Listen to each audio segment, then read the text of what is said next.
All right, so we have probably a small audience to start off, but I'll just start off by saying that this is the first of a new series of streams we're going to be doing before any special election that we have this cycle. So we're going to be starting off today, obviously, with our pre-show talking about the special elections or the first rounds of voting in Louisiana's 2nd Congressional District and Louisiana's 5th Congressional District. So we're going to open it up to questions.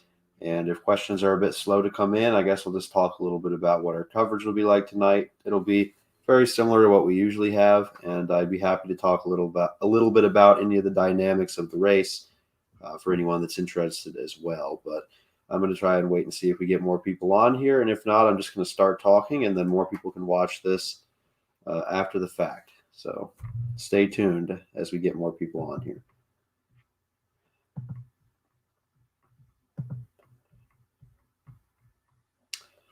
All right, so let's start off with the 2nd District. So as you guys all know, the 2nd District is Louisiana's only Democratic district. It is a majority black seat, the only VRA seat in the state for now. Obviously, we don't know what necessarily is going to pan out after redistricting, but at the moment, it is the single VRA seat in the state. And it was represented by Cedric Richmond for essentially the last decade. So if you know anything about its history, it was occupied by a Democrat named Bill Jefferson. And Bill Jefferson essentially went down in scandal and lost to a Republican named Joseph Cow in 2008. And that was quite impressive given that 2008 was a blue wave year. And the seat has always been pretty heavily Democratic because it's largely at that time the old seat that Joseph Cow held did not include East Baton Rouge like the current seat or the black communities on the stretch between essentially New Orleans and Baton Rouge. This district was only centered around New Orleans essentially. And ultimately, Joseph Cow lost re-election to the seat by a pretty lopsided margin in the red wave in 2010 to Cedric Richmond. And Cedric Richmond has held the seat since then. And he recently resigned to take up a position in the Biden administration. He's now going to be the Director of Office and Public Engagement. And he's had that position since he resigned his seat. And since Biden took office on January the 20th, he also serves as one of the senior advisors to the president now. Hey, Jersey and USA, happy to have you on here. So back a little bit to the district. The district itself changed. In 2012, it was drawn essentially to incorporate as many black communities as possible. So rather than being a relatively contiguous block around New Orleans, the district now stretches from Orleans Parish out west essentially through St. Charles Parish all the way up to Baton Rouge.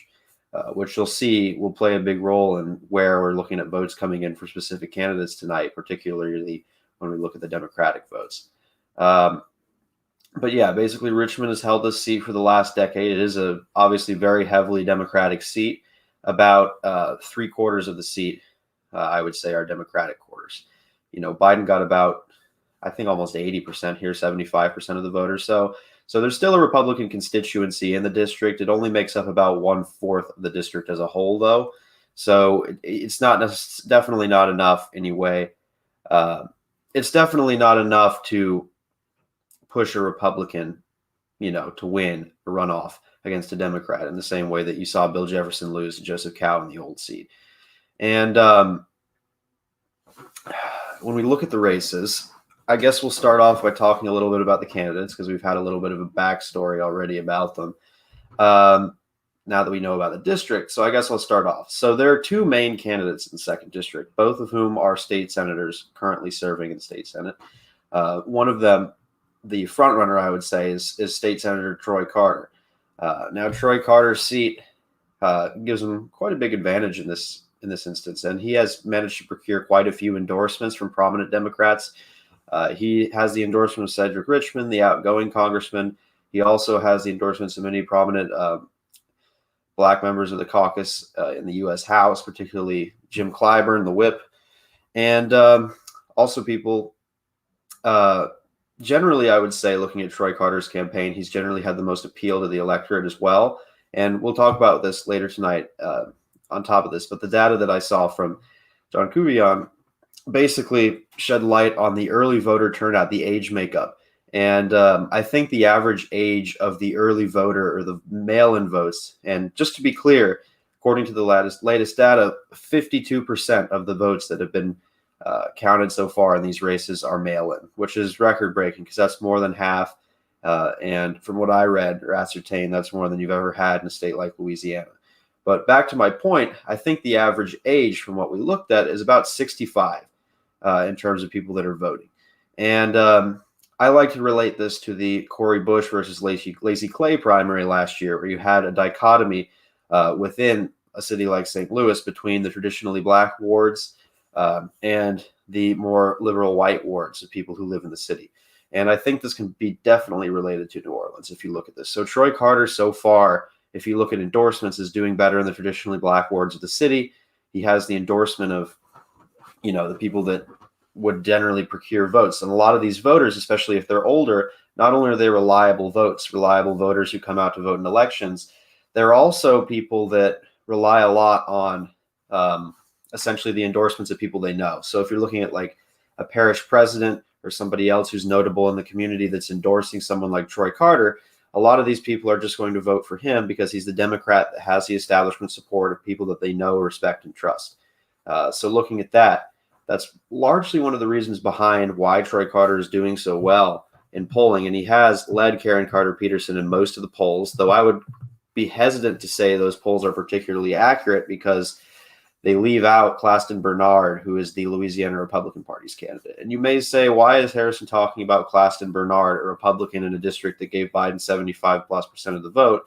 Because you have to remember, we have almost a dozen Democratic candidates running in this election. And if each one of the minor candidates outside of the big three, as I call them, is getting 0.5% to 2% of the vote, that adds up pretty quickly. And you're talking about a good 10-15% of the vote being inevitably siphoned off by relatively minor candidates. But I guess to connect back, I talked a little bit about Troy Carter, who's definitely the front runner in this race, has the most endorsements, probably has the best organization in terms of how to procure support, and has generally straddled the middle in the Democratic primary as kind of the de facto center-left candidate in this primary. Now I'll talk a little bit about Karen Carter Peterson, who's in second place, as most people would argue, generally finishes second in the polls and has in all of the polls that have been conducted here. And there have been 4 polls.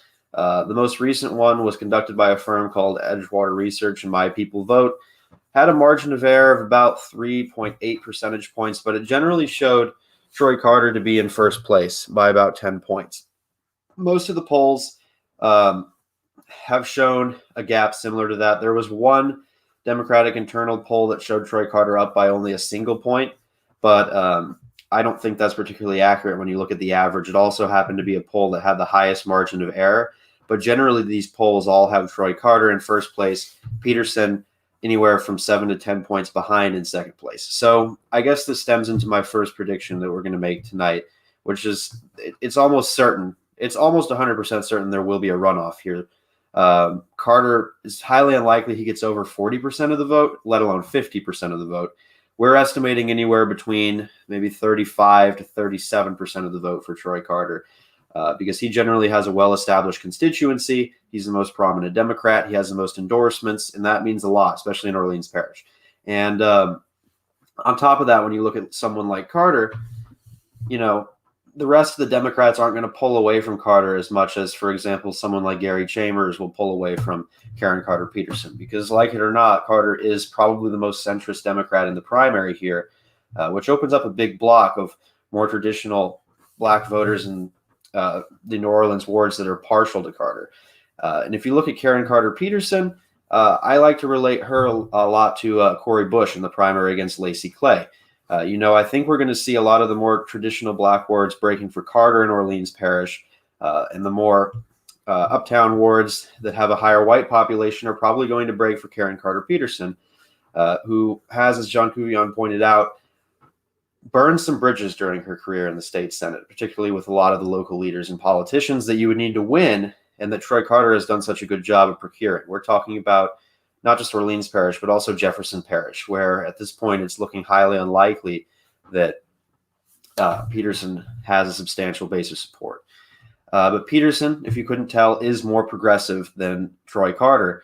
But the problem is, and this is why in a lot of these polls Carter has maintained this advantage, is because Gary Chambers, another progressive candidate who's received some media attention and a fair amount of donations, is generally polling in third in a lot of these contest polls, and that's splitting the progressive vote. Now, you have to remember as well, I'm not talking about the Orleans progressive vote. I'm talking more about the district as a whole, because Gary Chambers is from East Baton Rouge, which casts about 12% of the district's total vote.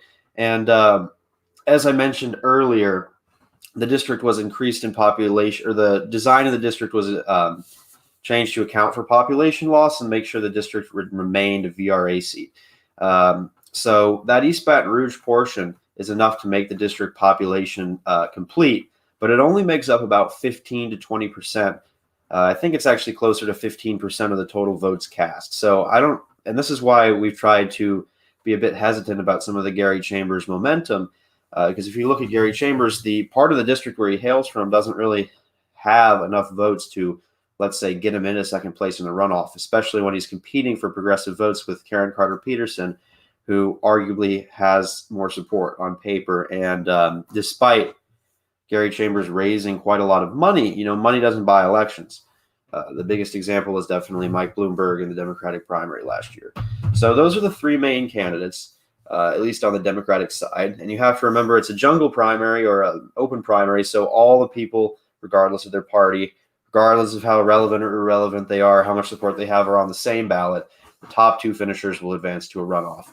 Now, I want to briefly touch on Claston Bernard, the Louisiana Republican Party's candidate. He's a Jamaican-American athlete, and he's actually a fairly credible candidate given the lack of a relative Republican base in this district. And when I was talking with John Kubion 2 days ago, he mentioned the possibility of him potentially making a runoff. Now, obviously, the district's too Democratic for him to win a runoff, but if you have a Democratic base that's divided enough, he could theoretically bypass the two progressive candidates, Chambers and Peterson, if there's enough infighting and the vote split enough, to secure a second-place spot with around 15 to 17% of the popular vote. Now, it's possible because we look at the low turnout right now. Overall, there has been lower turnout in this election, which makes sense. But if you look at the early vote statistics and the 52% of mailed-in votes, not accounting for election day votes, the electorate we're looking at today is more heavily black than usual and also older. As I mentioned earlier, if we've got some new viewers, the average age for the early vote was 65 and up. So, it's not exactly the best electorate for a progressive candidate because you've got a lot of more traditional voters who are probably going to vote for Troy Carter. But theoretically, Claston Bernard could procure that percentage of the vote. It's unlikely. I would say he's probably not going to get into second place. That's probably going to be Karen Carter Peterson's spot. But should he get into the runoff, and it's possible, two things would need to happen. Number one, you'd need Troy Carter to probably get around 40% of the vote to lock up a near half of the Democratic constituency in the district. And secondly, you need him to perform very well. So we're talking about large margins in St. Charles Parish, which was the only parish to vote against Cedric Richmond in 2020, and surrounding parishes where there are enough white voters or Republicans to essentially raise the Republican total. And the second thing that would need to happen, you probably need to see a strong performance by Gary Chambers and a weak performance by Karen Carter Peterson to essentially split the split the progressive Democratic vote. Because once you have a split Democratic vote and Troy Carter and the excess Democrats lapping up the rest of that Democratic support, it's enough in that environment for somebody like Claston Bernard to theoretically make a runoff. Now, just to conclude, I'd like to rank the different possibilities as we see them. Our first most likely outcome for this is both state senators Troy Carter and Karen Carter Peterson advance to a runoff. That is the most likely outcome here, and it's almost certain that there will be a runoff. It would be pretty incredible if Troy Carter managed to actually get over 50% of the vote in this race. Then we would honestly say, and I've compared this against the data, and I've talked to Louisiana political insiders, and they say that a lot of the Gary Chambers momentum is pretty much just hot air being blown around and wish casting, and that Gary Chambers doesn't have the political base or the electoral record to make good on the funds that he's received from his media attention to secure a spot in this runoff. So ultimately, I think what we're going to go with here is it's honestly more likely that Claston Bernard somehow makes a runoff because of a split Democratic field and a divided progressive vote than Gary Chambers bypassing Karen Carter Peterson and making the runoff. Because the polling difference between the two candidates it really reduces any argument to ash if you're trying to say that he can overcome Karen Carter Peterson and make it to the runoff. I would say that there's the best chance, if you want it, just to tell you as viewers, is that you're going to see a Troy Carter, Karen Carter Peterson runoff, and that's going to occur in April. Out of that, early predictions, I'd say Troy Carter's the favorite, but again, we'll just have to wait and see how the rest of the district plays out because they're both from the Orleans side of the district. So we're talking about Orleans Parish and Jefferson Parish, not East Baton Rouge Parish, where you've got somebody like Gary Chambers essentially making his bid. So tonight on the county level, you're probably going to see Gary Chambers do well out west in the district, but since most of the votes are cast in the east, you're probably going to see some strength there. You could also see Claston Bernard, the Republican. I'm almost sure he's going to lock up St. Charles Parish because the last Republican candidate to run against Cedric Richmond won St. Charles Parish even with a unified Democratic field. So with a divided Democratic field, you'll probably see Claston Bernard win some of the low population parishes where, Republicans are slightly more potable, but you can at least expect St. Charles. It depends how much the Democratic vote is split. In terms of Jefferson Parish, the Jefferson Parish portion right now is heavily leaning towards Troy Carter from what I hear. It's pretty unlikely from what we look at that it would ever go to Karen Carter Peterson. I mean, we still expect Carter to come out on top there because Peterson does have, as I mentioned earlier, a lot of legislative enemies and has had past feuds with a lot of important political figures in Jefferson. And that led them to essentially endorse Troy Carter. It's now pamphlets and flyers that are essentially plastering themselves with Troy Carter, which is arguably enough to get Troy Carter to win that section. As for Orleans Parish, if we're actually looking at the city of New Orleans, I would go by ward here. So uptown New Orleans precincts, they're home to the more liberal white voters. Like I said, it's a lot like northern St. Louis in this primary that we had last year between Lacey Clay and Cori Bush. Lacey Clay did better in the downtown, more Democratic, more black wards when compared against the uptown wards that largely went to Cori Bush and ended up being enough to break the primary in her favor. But if you look here, I'll basically break it up. So if we look at, and I got the ward breakdown, so I'll just explain it to you here. So the uptown wards 10 through 14 and 16 are home to the more liberal whites, smaller black population. You can expect Peterson to do better in those wards in Orleans. The 9th ward is the eastern part of New Orleans, and right now we view that as a toss-up. There are quite a few more low-income black voters there compared to if you look at, for example, the 15th ward, where Troy Carter is expected to perform very well. And generally, when we look at this stuff, it's largely based off of the local politics. So who's ahead with local endorsements and who appeals more to these candidates? Who appeals more to these voters? So when we look at that, we generally are going into the night with Troy Carter as a favorite, but Karen Carter Peterson could certainly do well in some of these more diversified parts of the city of New Orleans.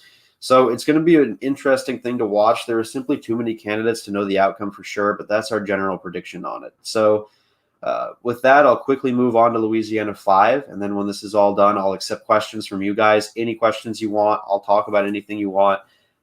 That's all good. For the 5th district, it's a lot more straightforward. The 5th district is heavily Republican. It voted for Trump by nearly 30 points in the last election, and this was the scene of just a very, very sad story. It was tragic, where Congressman-elect Luke Letlow passed away from the coronavirus before he could take his seat in Congress. His widow, Julia Letlow, has been running for the seat since then and has largely garnered the Trump endorsement, numerous other important endorsements that mean a lot in a district like this.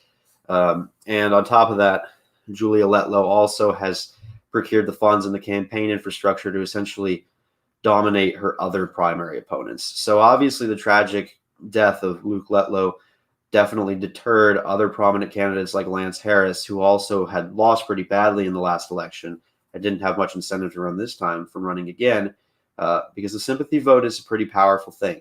And the Letlow name is also pretty powerful because, as John Couvion brought up, he made clear that this district, and we can talk a little bit about this more on Sunday when we have him on our post-election show, but this district is one where it's you got largely rural parishes. It's very, very important to the constituents to get to know their congressman personally. And like he said, when Luke Letlow was Ralph Abraham's chief of staff, he was handling a lot of these things personally, a lot of these issues, a lot of these meetings with constituents. So they definitely knew Luke Letlow. He was the man behind the scenes who worked very hard, which makes it all the more sad to hear of his passing away at the beginning of this year. So Julia Letlow is definitely the strong favorite to take over this seat in Congress with a special election.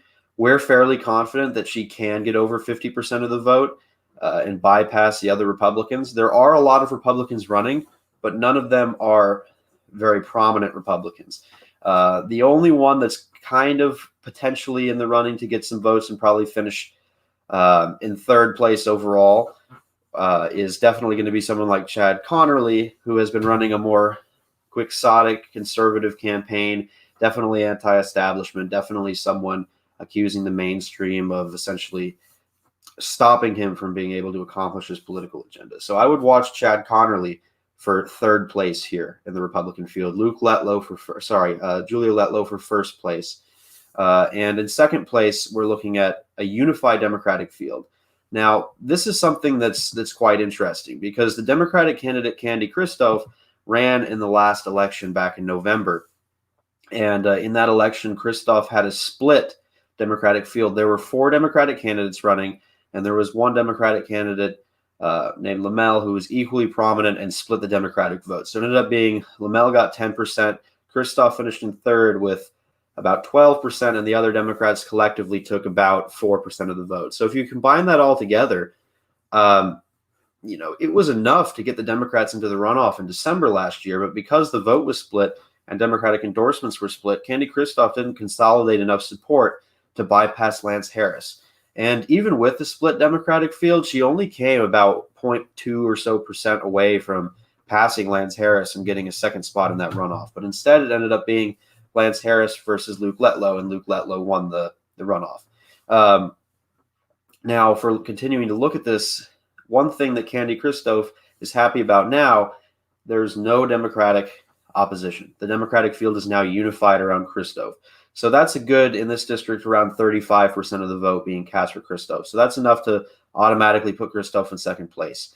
The question really is here not if Christoph makes a runoff, because if there is a runoff, Christoph is going to make the runoff. And just like if Claston Bernard, as a Republican, made the runoff against a Democrat in the second district, if a Democrat makes the runoff here in the fifth, they're not going to win. There are not enough Democratic votes to procure a victory in this currently designed district. But if we look in general, what we're mainly watching in this district is whether or not Julia Letlow can get over 50% of the vote, whether or not she can skip essentially a runoff round and win the election in the first round of voting. Now, we don't have any polling evidence of this yet, but given the fact that most of the field is relatively weak and the sympathy vote is very strong in the district at the moment, and Julia Letlow has procured essentially the endorsement of President Trump, former President Trump, and numerous other prominent Republicans, we generally think it's going to be quite difficult to prevent Julia Letlow from getting over 50% of the vote here. So we expect her to avoid a runoff, but we're going to be watching to see if a candidate like Chad Connerly can, pull enough votes away to send her into a runoff with Christoph for Luke Letlow's old seat. And we ultimately do expect Julia Letlow to win, whether there's a runoff or not. We expect that Julia Letlow will secure this seat. And whoever wins both of these special elections, we wish them the best of luck ultimately. Whether they both go to runoffs, whether somehow both of them are decided today, which is very unlikely, we don't know. But we're going to keep watching, and we're going to cover both of these races diligently. So I really, really am excited about these, and I'm hoping you guys all tune in tonight because I think it's going to be very fun to watch, and there's going to be a lot of celebration from some candidate staff, and possibly some contempt and sense of solemnity from other candidates. It really depends on what goes on and what happens. But I'm going to turn it over to you guys for questions now, and I'd be happy to answer any questions you have. We have 7 viewers, so if you have any questions, I'll give them an answer, and we'll take the next 5 minutes or so to do that. So just type your questions in the comments box, and I'll answer them.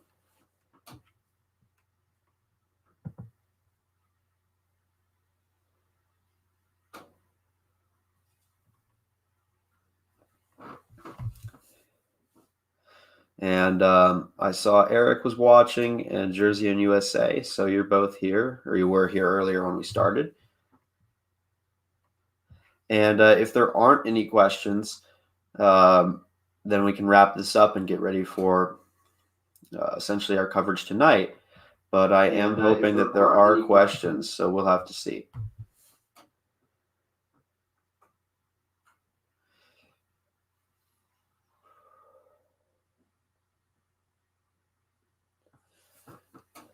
I'll give another minute or so for additional questions. We'll see if anything comes in.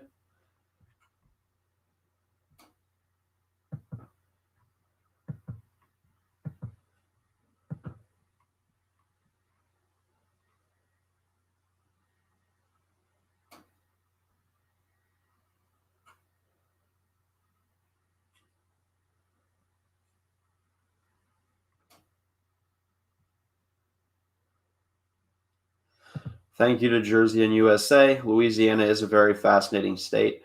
I've made a couple slip-ups during my rundown today, but they're all accidental, and I hope no one took any offense to anything. I didn't. I accidentally once said Luke Letlow instead of Julia Letlow, and I apologize for that.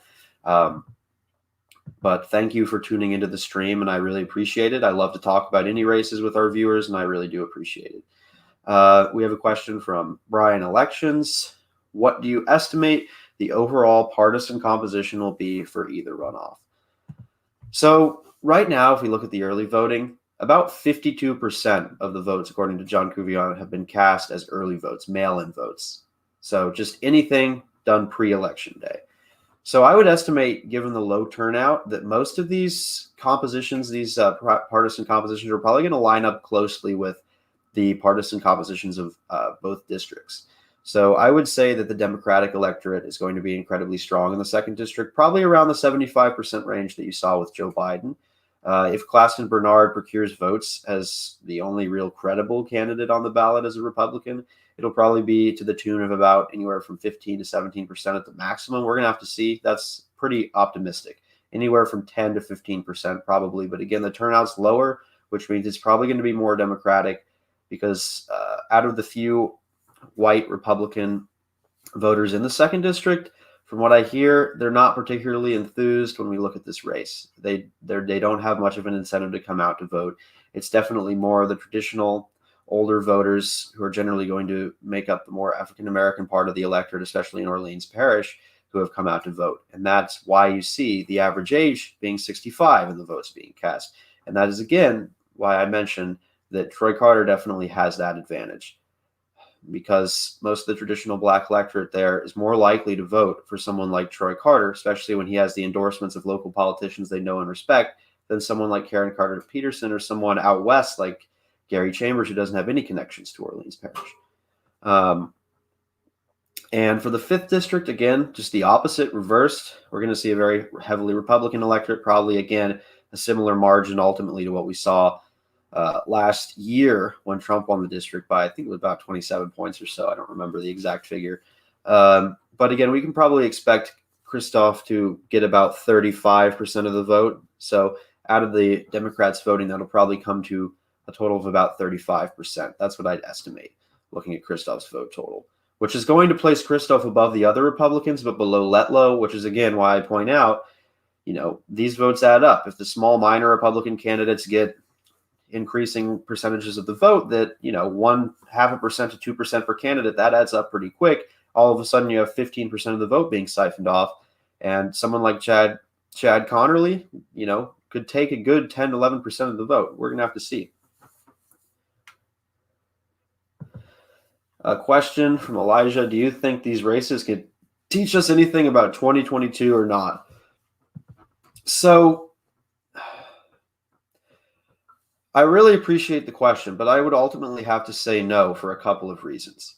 Number one, both of these districts are, depending on which partisan direction you're looking at, safe. So the second's obviously safe Democratic, the fifth safe Republican. These are not districts where you're going to see an uprising essentially by the minority party that's then going to flip the seat. Even in a runoff, theoretically, if both go to runoffs where you've got one Republican and one Democrat, they're going to stick to form. These are not swing districts. Secondly, even though some states tend to keep their maps consistent with redistricting, states like Kentucky, states like Connecticut, most states generally have some big changes in redistricting. And there has been the possibility, though it seems to have been unlikely at this point, of a new 5th district being made in Louisiana to be essentially another VRA seat, another majority black seat, which would make it Democratic. So looking to 2022, both these seats are not exactly best representative of what a competitive seat is and how that will change in 2022. And on top of that, these seats could take drastically different forms in terms of how they're redrawn in the next redistricting cycle. So I think that these races can teach us a lot about primary dynamics and how that works, but I don't think they teach us about 2022.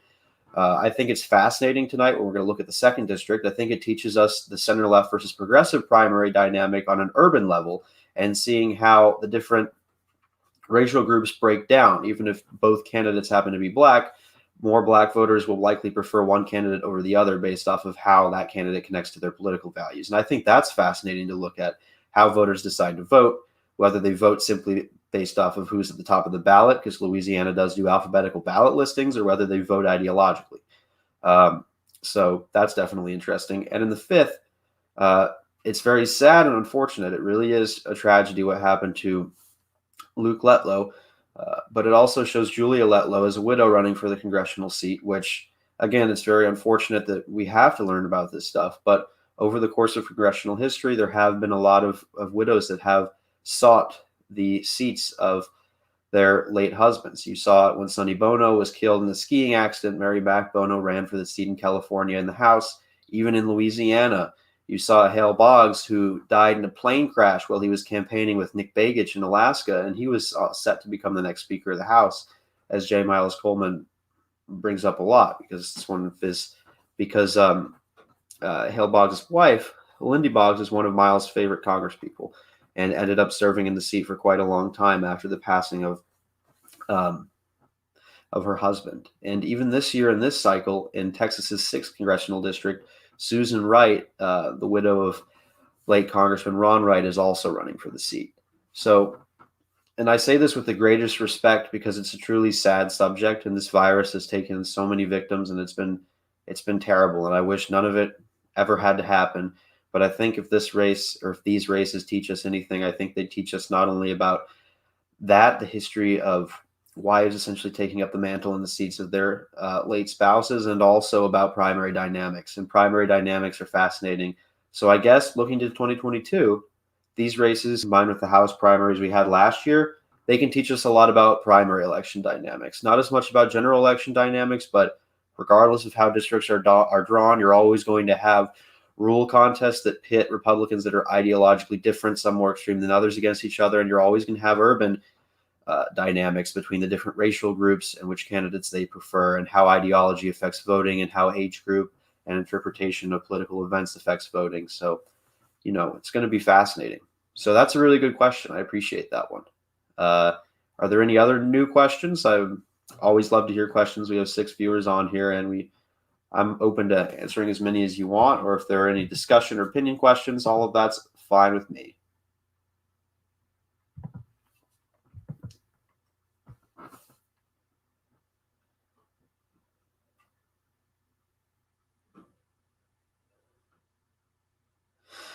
And I guess I'll also preface this again by saying that our coverage tonight should be pretty fun. I'm really looking forward to both of these races. And this new special election pre-show series, it's something I plan to do for all the special elections in the future. And again, if I try my best to be completely accurate, I generally write up some notes before this. I try to focus on facts only. Occasionally, I do make some slip-ups. And again, I apologize if I made a slip-up that somebody caught. I did... I am a bit tired today, so I might have made some slip-ups. But generally, I'm really happy to be here. I'm happy to have you guys all here. I'll give another minute for questions, but if there are no new questions, we'll wrap up this stream and we'll get ready for our coverage tonight. So again, I really appreciate you guys all being here. If you have any last-minute questions you want to get into the chat, just post them and I'll talk about them with you.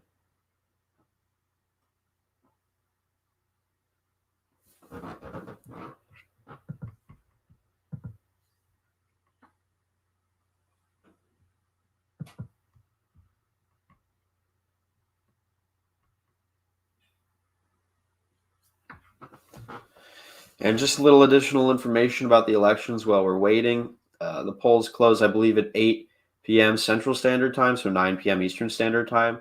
I'll be introducing all these races again, hopefully less tired, on our election coverage once we start. We're starting 30 minutes early. Okay, we have one more question from Marcus Zodiac. Claston ran track for LSU in Baton Rouge. Kind of a stretch, but could this be a factor in getting him to the runoff? Nothing's really a stretch when the turnout's this low and you're looking at an electorate that's up in the air. But I would personally be hesitant to look at sports connections and how they necessarily play a role. If anything, I think Claston would get into a runoff because the Democratic vote is split up and he manages to get anywhere close to 15% of the vote somehow. It depends on how split up the Democratic electorate is. But if it gets really split up and Gary Chambers and Peterson somehow get around the same percentage of the vote, that's probably the best chance that Claston has to make the runoff. But it's possible. I will say that is something that's probably more possible than Gary Chambers making the runoff at this point. So, or anybody else making the runoff. And let's see what else we have here. Yeah, Jersey and USA says good luck and thanks. Yeah, thank you very much. I appreciate that. And yeah, I think it's time we're going to wrap this stream up. But again, I thank you guys a lot for coming on. Please excuse any mistakes I may have made. I tried my best. And everything will be pretty fun tonight. So I hope you tune into our coverage again tonight. Thank you, everybody, and have a good day.